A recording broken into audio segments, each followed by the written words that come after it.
Good morning, guys. Tony Maritato here, licensed physical therapist. So a couple patients had been asking me for demonstrations about exercises or activities you can use at home to improve the quality of your gait pattern. Gait pattern is walking, ambulation, locomotion, whatever word you want to use.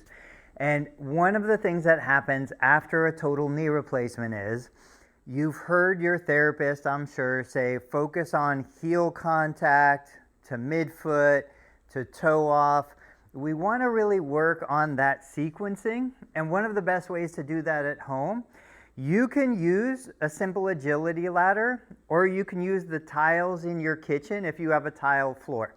In this demo, I'm going to use the agility ladder. They're pretty affordable. They're available on Amazon. I'll share a link down in the bio.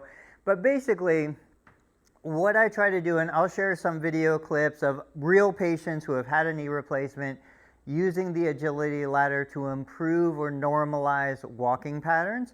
I like to set the agility ladder up to the kitchen counter because this gives my patients a stable surface, something they can hold on to, and the typical patterns that we start with. Now, this could be literally the first week post-op all the way through 12 weeks post-op. There's almost never a time that it's a bad idea to work on improving your gait mechanics.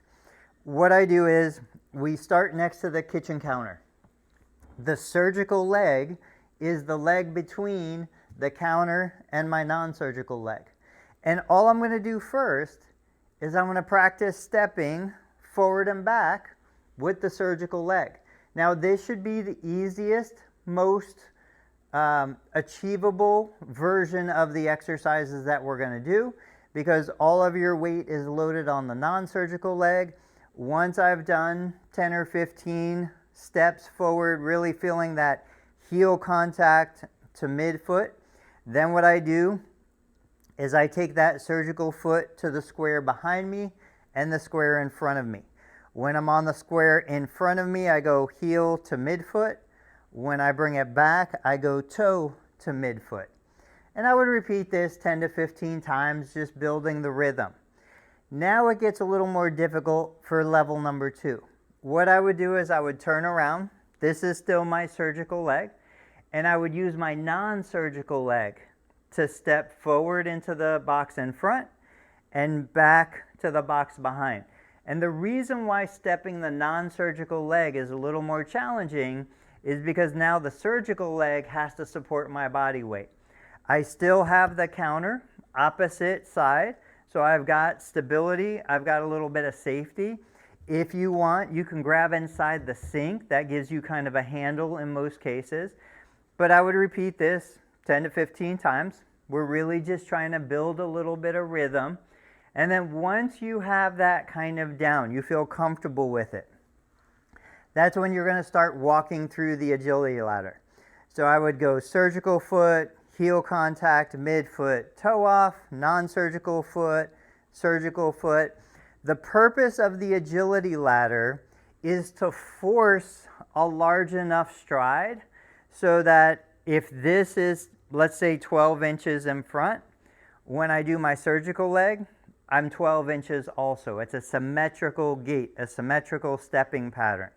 I've got the counter here. I get to the end. I turn around. I do the same thing coming back. I would repeat this typically 3 or 4 laps down and back. Now, I'm a big believer in different kinds of agilities.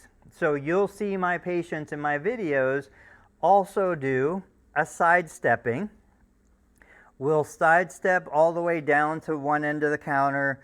We'll sidestep all the way back. If my left side is my surgical leg, in order for me to step the right foot, my left foot has to support all of my weight. As I come here, now I bring that left foot in. I go down to the right, back to the left. I get both sides again, kind of a symmetrical stepping pattern. If you are brand new and you're just really concerned that, hey, I don't know if I can support myself, you just do the weight shifts. So that might be where my surgical leg is on the outside.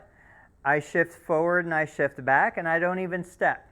I'm literally just putting weight on that foot. If I don't feel comfortable with one hand because I'm 24, 48 hours post-op, you can do it facing the counter. So now again, my surgical foot is inside the square. My non-surgical foot is outside the square. This is usually one of my most common prescribed exercises for the first week after surgery. I would advise my patient to do 20, then we would switch. Non-surgical foot is outside the square, and we're going to weight shift front to back in this direction. For me, for my clients, the biggest objective in the first 2 to 4 weeks is really to build confidence in the surgical leg. To know that the leg is going to support me when I take a step, to know that I'm working on symmetrical stepping so that I'm not limping or compensating, I'm not doing kind of weird movements.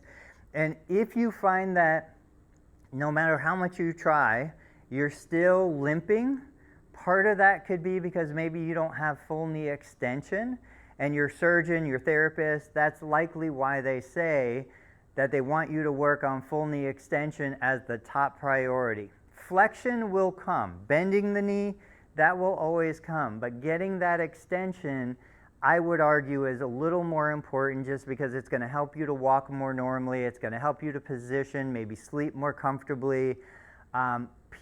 Patients, they can always improve flexion. But the extension is one of those things that if you don't get it kind of early on, it can be more challenging to get it in the future. If you're having challenges, if you have questions, absolutely let me know. I appreciate you watching the video, and I'll see you on the next one.